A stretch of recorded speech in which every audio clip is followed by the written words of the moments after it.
Halo semuanya, namaku Obi. Di sini aku akan menjelaskan tentang bisnis proses as a service atau BPS.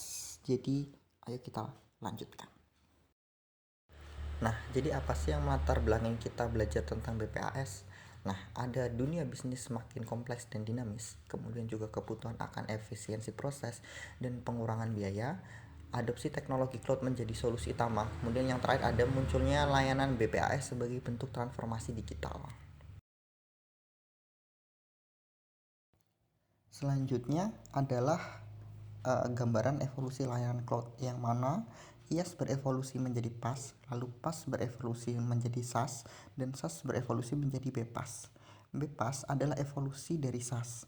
Cakupannya itu lebih luas pada proses bisnis. Fokusnya juga bukan hanya tentang tools, tapi juga dari hasil bisnisnya.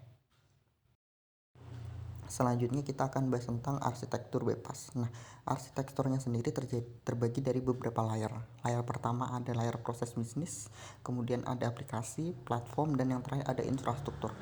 Selain itu, untuk layanan atau infrastrukturnya sendiri sudah terintegrasi dengan layanan cloud lainnya. Jadi sudah saling terkoneksi satu sama lainnya. Oke, pembahasan selanjutnya adalah tentang karakteristik BPaaS. Yang pertama adalah cloud native, yaitu semuanya sudah dikerjakan basis cloud, jadi tidak perlu ada server.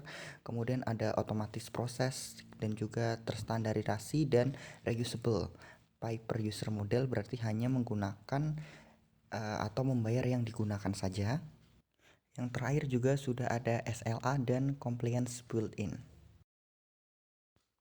Pembahasan selanjutnya adalah manfaat utama dari BPaaS. Apa sih manfaatnya? Manfaatnya ada efisiensi biaya, kemudian agility bisnis, ada juga skalabilitasnya lebih cepat, fokus pada core bisnisnya, kemudian pengurangan beban TI atau staff IT internal dari bisnis tersebut.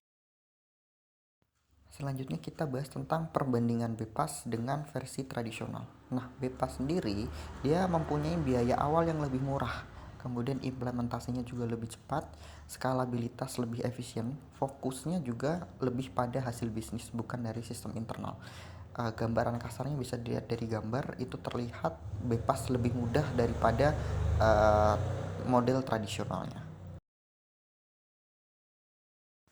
Pembahasan selanjutnya adalah kategori proses bisnis dari BPaaS. Apa aja? Di sini ada HR dan payroll. Dia membantu kepegawaian, kemudian keuangan dan akuntansi, membantu juga manajemen retail pasok, layanan pelanggan dan juga e-commerce dan marketing automation. Berikut adalah beberapa contoh dari vendor BPaaS. Ada ADP, ada Workday, kemudian ada IBM, ada Oracle, ada Accurate, dan sebenarnya masih ada banyak lagi. Lalu ada studi kasus nyata. Contoh, perusahaan retail global gunakan BPaaS untuk HR dan penggajian.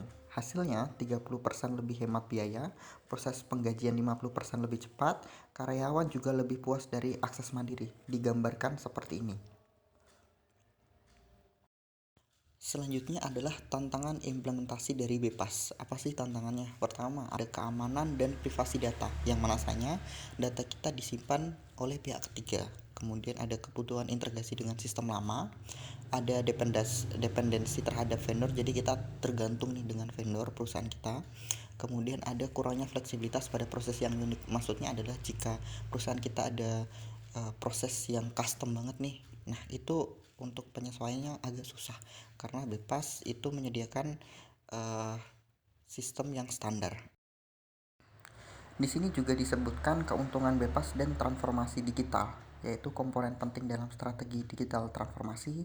Ada memungkinkan organisasi beradaptasi dengan cepat. Lalu yang terakhir, mendukung pengambilan keputusan berbasis data. Dan semuanya itu serba lebih cepat dan efisien. Pembahasan terakhir adalah tren masa depan BPaaS. Yang pertama adalah integrasi dengan AI dan RPA. Kemudian BPaaS untuk UMKM, ada BPaaS untuk berbasis blockchain. Kemudian juga yang terakhir ada peningkatan UX dan self-service portal.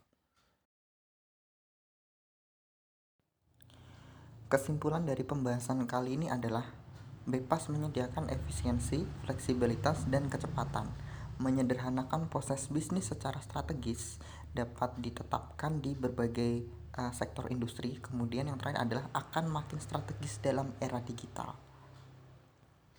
Itu aja yang bisa saat ini aku sampaikan. Terima kasih sudah menyimak dan see you, ketemu lain kesempatan. Terima kasih semuanya.